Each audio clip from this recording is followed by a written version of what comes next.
There's no such thing as a communist out here. They're all capitalists. And so their economies are booming. And I look at America right now, we have homelessness increasing. Our factories are gone. Inflation is going through the roof. There's not enough affordable housing. Hello, Robert Kiyosaki. I'm broadcasting from Phoenix, Arizona. It's March 2026, I believe. And the reason the date's important because things are changing so fast. But also in Phoenix, Arizona, March is heaven. In a month, it'll be hell. Don't come here.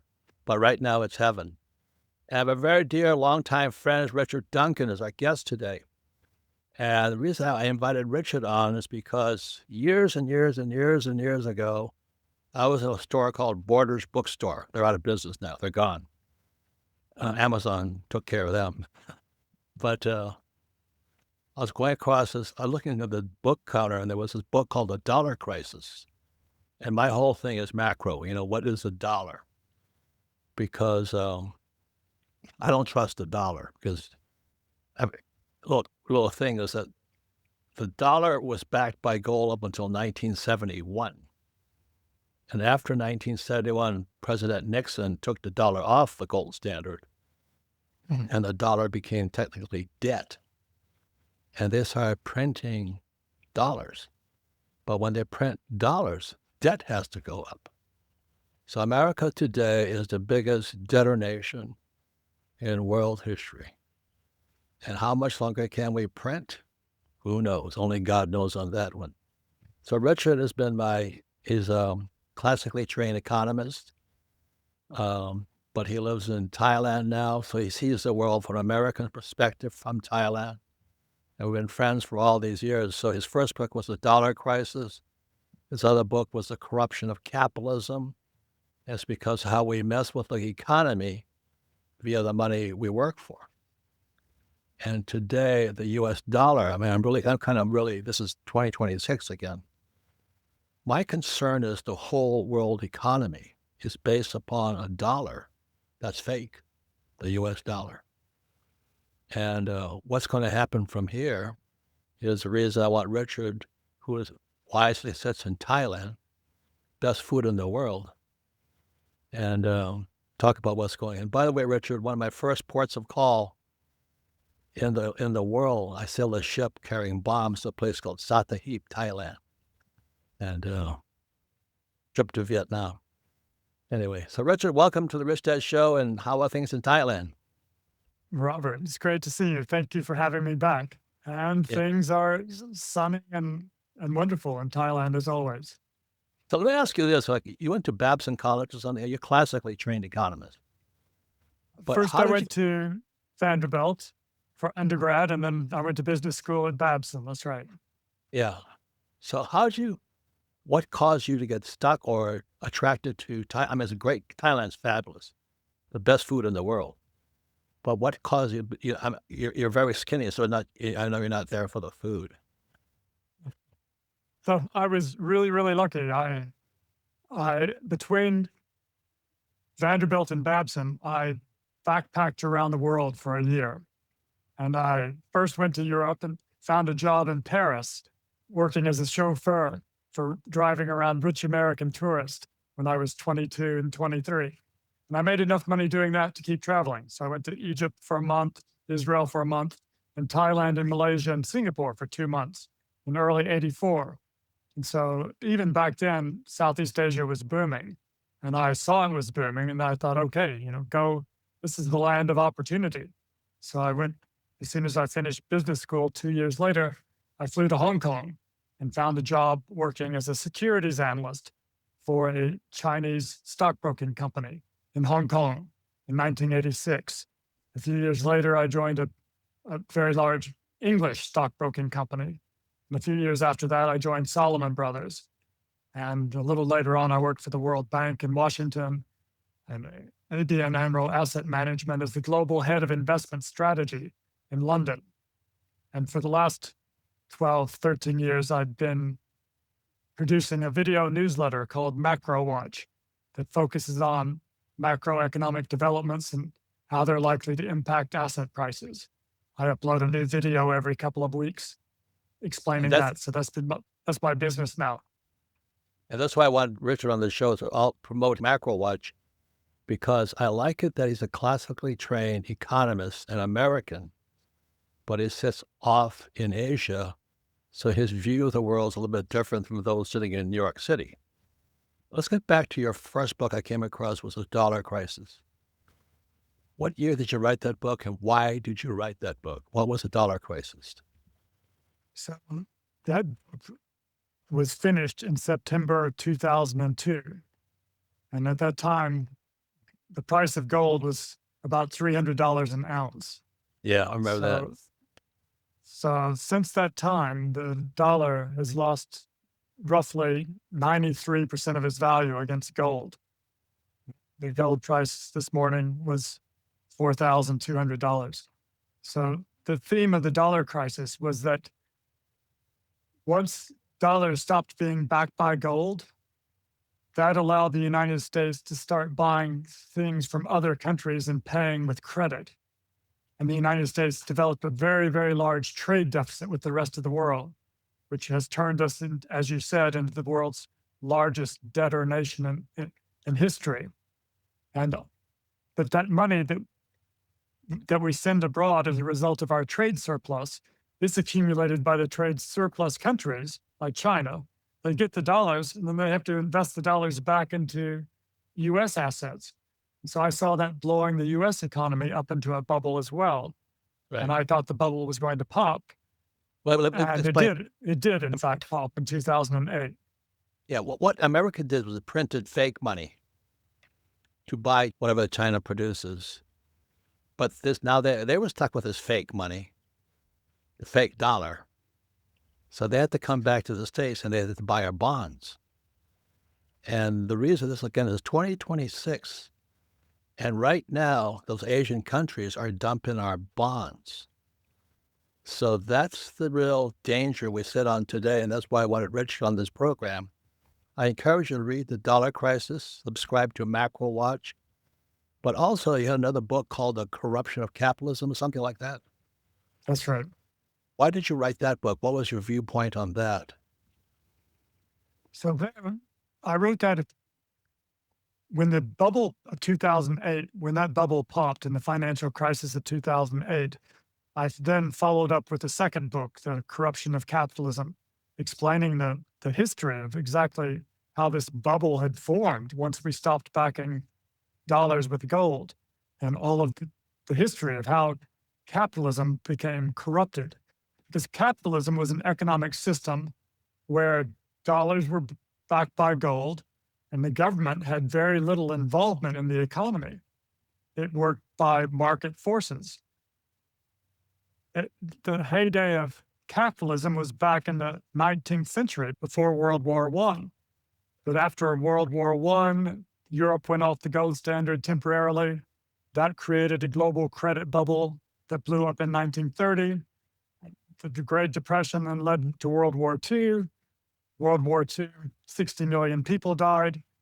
But at the end of World War II, we ended up with the Bretton Woods system, with the dollar as the global reserve currency, and the dollar was pegged to gold. And that lasted from 1945 up until 1971.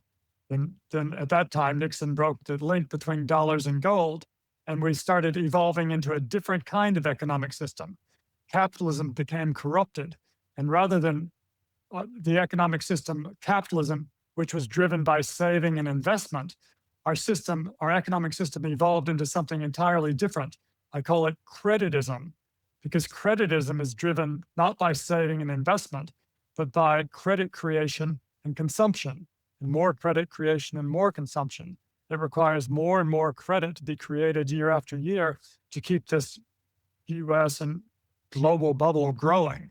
And anytime the bubble starts to contract even a little, the policymakers do everything in their power to reflate it. They're creating even more money and taking on even more government debt. So just since 2008, the government's debt has increased from $9 trillion to $38 trillion, $39 trillion, just in 17 years. And that's been driving the economy ever since then. So capitalism became corrupted and turned into a different kind of economic system that's entirely dependent on ever greater amounts of credit being created. So again, as a classically trained economist, and you're sitting in Thailand, and you sit out there and you look at this world, and Iran just fired a rocket over the whole place to hit an island called Diego Garcia, just to prove to the world it had rockets that could hit anywhere in the world. And this world economy is in this bubble. And what do you see is happening? But that's why you have Macro Watch, because you can pay attention to it. Again, please subscribe to Macro Watch, everybody. Brilliant analysis. But what do you see coming next then? I mean, we have this war in Iran, supposedly. Trump is having a field day out there. We don't know what the truth is. And we're talking to people on the program. Iran just said, you have to pay for oil in yuan now, Chinese money. I mean, those are big macro changes, huge changes. So what do you see, Richard? Even before the war began, the central banks around the world were becoming increasingly desperate to move out of dollars and into gold. And that was one of the main reasons that gold appreciated so rapidly over the last couple of years. Had always seen the United States as more or less a reliable trading partner. They certainly want to sell their goods in the United States, but when they do, they get paid in dollars. So they've accumulated trillions of dollars. But now, with President Trump wants to reverse globalization, he wants to put up trade, he has put up trade tariffs, and he's started invading countries around the world. This is causing all the other countries of the world who own very large amounts of dollars to be extremely uncomfortable with their dollar holdings. So they're attempting as quickly as they possibly can to move from their dollar holdings into gold holdings. And this is very likely to continue. We've seen a big correction in gold prices over the last 2 or 3 weeks. But I would imagine over the long run, as I said at the beginning, the dollar's lost 93% of its value since the dollar crisis was published in 2003. I suppose it'll lose another 93% of its value over the next 25 years as well, if not sooner. So it's what do you forecast as the future? I was just in Malaysia 2 weeks ago and Vietnam 2 weeks ago. Again, this was in February of 2026. And I was saying to the crowd there, America just prints these fake money. And it sends fake money over to, let's say, Malaysia to buy their resources. And what they do with this fake money. And if confidence goes out of the dollar in Asia, what do you see is going to happen? I mean, they're going to start dumping the dollar. If they dump the dollar, what I've heard, I'm not an economist like you, if they start saying we don't want your dollar anymore, doesn't that cause inflation back in America? If they were to stop taking dollars, that would mean that they would have to stop selling things to the United States. Because when they sell things to the United States, they get paid in dollars. So they still want to sell things to the United States because their economies still depend on export-led growth. So they have to keep selling things to the United States. And therefore, they will continue to keep receiving dollars. But once they get the dollars, they're going to try to sell them and get some other hard asset like gold or really any other hard asset. But the thing is, just because the People's Bank of China, if they sell their dollars, the dollars don't just disappear. Someone else owns the dollars. So once these dollars have gone out into the global economy, they're there. But the more dollars that the Fed creates and the less confidence other countries have in the US, the more likely the dollar is to lose value against gold in particular and silver and other assets. And oil. And oil now. So that means inflation, right? That means inflation. That's right. So so from again, a classically trained economist, I went to dinner then by myself. It was $50. And then I go to the supermarket and I say, how do people afford to live? And I look at the price of oil goes up. And I was sitting next to this soccer mom, big SUV, pumping gas in her car with kids. I'm going, what's happening to the middle class of America? I mean, they can't afford to live. I mean, that's how I see it. So that's why I wanted to talk to you, because you live in Thailand. What do you see happening in the rest of the world? Because everybody's on oil. Everybody uses oil. What do Right. you see happening? It's not just the soccer mom in the US who's going to have to pay more for oil, but it's everyone in the world.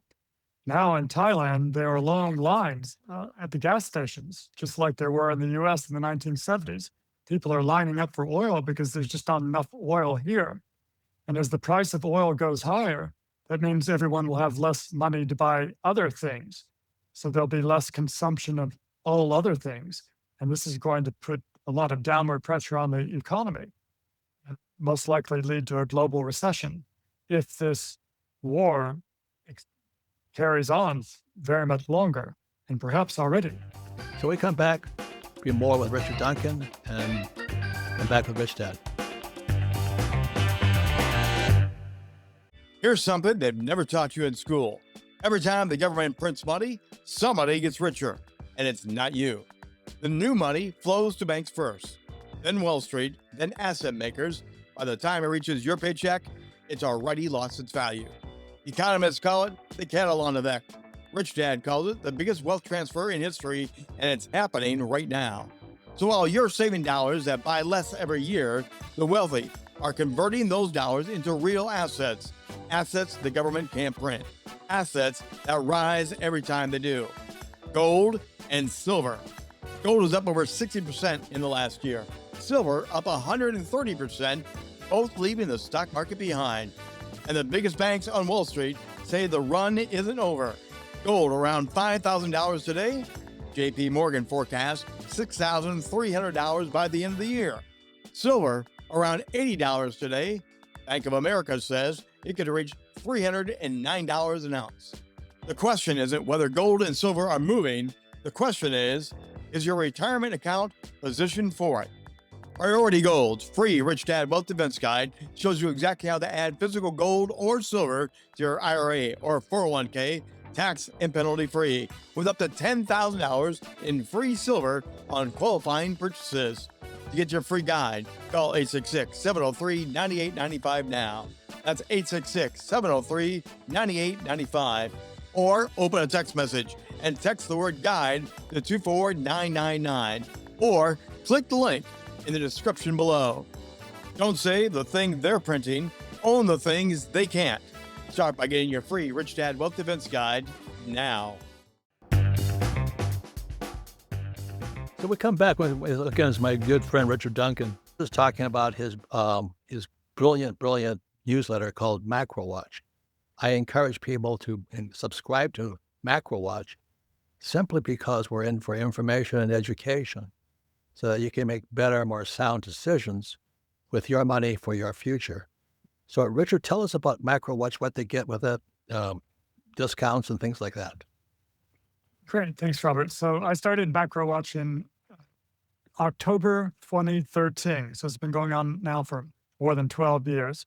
And every couple of weeks, I upload a new video. It's me effectively making a PowerPoint presentation discussing something important happening in the global economy and how that's likely to impact stocks and bonds and currencies and commodities. And so I hope your listeners will visit my website and check that out. They can find my website at richardduncaneconomics.com. It's richardduncaneconomics.com. And if they would like to subscribe to Macro Watch, just click on the subscribe button.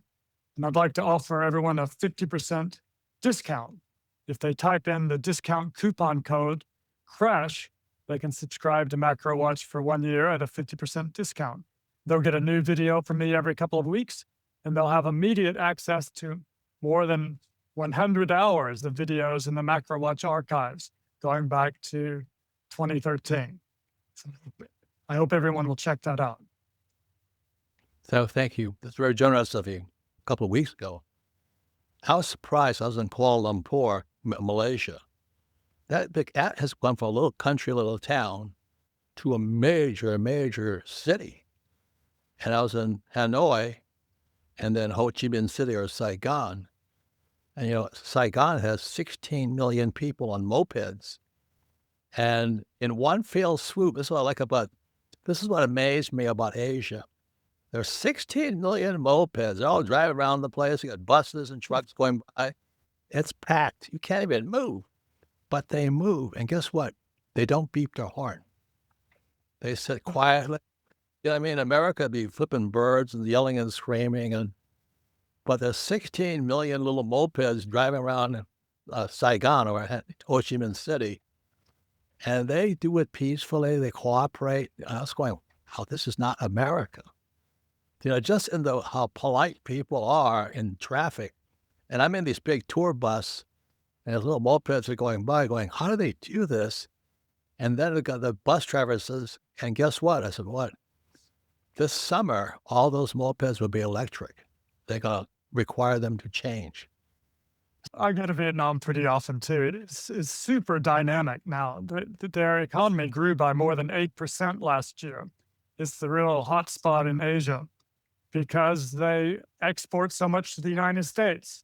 Yeah. They've become the major exporter. Their trade surplus with the United States is far larger than any of the other Asian countries except China. Their trade surplus with the US is even larger than Japan's is, a lot larger. So they're selling all of these goods, Vietnamese goods, into the US, getting paid more than $100 billion a year and bringing it back to Vietnam and investing that money into building more factories, more hotels, more resorts, and into education, and as well as into building high-rise buildings and condominiums. It's a complete boom. That's what Thailand was like when I first moved here in 1990. But now Thailand is just barely growing. In fact, the United States is growing faster than Thailand is now. So it just shows you that the economy is boom and bust. What you're saying, Richard, from my understanding, Vietnam is more capitalist than America because they get their money, their capital, and then they reinvest it. And they build more factories and, houses. America buys more social programs, like Social Security and pensions and all this stuff. And so I was looking at this. I said, there's no such thing as a communist out here. They're all capitalists. And so their economies are booming. And I look at America right now. We have homelessness increasing. Our factories are gone. Inflation is going through the roof. There's not enough affordable housing. Talking about America, there's an idea that countries that have a lot of oil is a curse. I'm not talking about America. America does have a lot of oil, but because countries that have so much oil, then they get this money so easily that people don't work, and the economy becomes just dependent on only oil and lazy. The people have become lazy and things don't work. In America, it's somewhat similar because we've moved to this dollar standard where the United States is free to create as many paper dollars as it wants. It sort of created a kind of a similar oil type curse on the United States where the life has become so wealthy. There's so much money available around coming from paper money creation that it has led to people not having to work as hard as they once had to work. They can rely on Social Security and Medicare and Medicaid and other government support programs. So it's kind of an oil-like curse of having the dollar standard and being the world's global reserve currency. What you're saying is America is going more socialist, whereas in Asia, they're going more capitalist. Like when I was in Hanoi, I found this most beautiful jacket. It was $19. I mean, in the States, it'd be like $200, but they're producing, and they produce beautiful products. You talked about it in the other books. A lot of times I've interviewed you, is that factories always go to the low-cost producer. So if Vietnam raises their prices, they move on to another country. But right That's now, right. right? So That's Vietnam right that's kicking ass. that's right. And Thailand's problem is that its wages have now become too high. Yeah. People here earn as much as $10 a day, and they can't compete with Vietnam, where they earn considerably less than that. So capitalism thrives when people make less than $10 a day, and when there are no safety nets of any kind. That's hardcore capitalism, So bloody tooth and nail. I don't know the direct price, but they raised the price of a McDonald's worker. And I don't know the direct one, but they now get paid $25 an hour or something like that, in California. And McDonald's went broke because they can't afford the labor. And so it's not capitalism anymore. Do you know what I mean? Famous Austrian economist Joseph Schumpeter wrote a book. What was it called? It may come to me, but the idea behind the book was that capitalism and democracy were incompatible, because once people have a right to vote, they're going to vote for politicians who will give them more Amen. socialism and higher wages. Amen. So, I mean, I'm not advocating, I'm not suggesting that I'm opposed to democracy or capitalism, but it does seem that there's a lot of truth in Schumpeter's conclusion that, to quite a considerable extent, capitalism and democracy are not really compatible. Right. So again, I said, because I just got back, and like I said, one of my first ports of call, 1966, was Sattahip, Thailand. There was nothing there in Pattaya, and now they're booming megacities. I was in was it Hanoi? Hanoi was more beautiful. What happened? Hanoi's beaches are more beautiful than Waikiki, and I just couldn't believe it. So I recommend people do what Richard Duncan does, is go to Asia and see where capitalism is alive and well, and stay out of communist states like Hawaii, California, and New York City. Because of this situation where the United States came from being a capitalist economy, but it does have democracy, the US has had to find a way to keep the economy growing despite the difficulties it faces in a democratic society. And they have done that by having more and more government debt every year, and when necessary, having the Fed creating more and more paper money to finance the government debt, and by pushing up asset prices, home prices and stock prices, and creating wealth. This is just extraordinary how much wealth has been created in the United States. Just since the crisis of 2008, the amount of total wealth in the US has tripled in 17 years. Total wealth in the US, in other words, household net worth, is now $184 trillion. This is up $123 trillion in just 17 years. It's risen by $40 trillion just in the last 3 years alone. So now the policy of the government is just to keep the asset prices moving higher and higher as long as they can. And that requires taking on more and more government debt. The budget deficits for the last 2 years have been $2 trillion a year. And when necessary, having more quantitative easing. They restarted quantitative easing in December. The Fed has created $120 billion since new money since December. And they've told us they intend to create $40 billion a month, essentially forever. Doesn't it create more homelessness and wealth disparity between rich and poor? Because what happens is when you print money, asset prices go up, but so do chicken and eggs go up, and housing. And so we have the massive crisis between rich and poor in America. That's dangerous to me, It is. So, It is dangerous. This policy that they've adopted of continuing to have more and more debt and paper money creation has pushed up home prices so high that so many people just can't afford to live in a home anymore. And this has caused homelessness and this great income inequality between the wealthy. so Richard, thank you very much. All these years of friendship. Again, the book is called The Dollar Crisis, Corruption of Capitalism, and Macro Watch. You can find me at richardduncaneconomics.com, richardduncaneconomics.com. Hit subscribe and use the discount code CRASH for a 50% discount. Robert, thank you. It's great seeing you again. It's been a real joy knowing you all these years. All these years. So good work educating the world and waking people up. So thank you. Thank you, Robert. And we'll be right back with a final word from Rich Dad.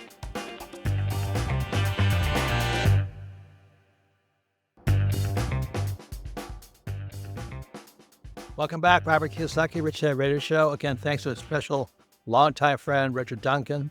Please go to his website, Richard Duncan Economics. And most importantly, the reason he's important right now is if you have a chance to go to Asia, like I was just in Vietnam. I went to Vietnam twice to fight. And communism won in Vietnam, and they're booming. There are more capitalists than America, and America is more communist than ever before. So it's worth going to Asia to find out what's happening there, because their economy is booming, because even though they're basically a communist regime, everyone's a capitalist at heart. So it's a big, wide world, lots of changes. We're at war in Iran, which is horrible, and the world's changing at a high speed. So please pay attention, stay awake, and find out what's going on. So more opportunity now than ever before. So thank you for following the Rich Dad Radio Show. This podcast is a presentation of Rich Dad Media Network.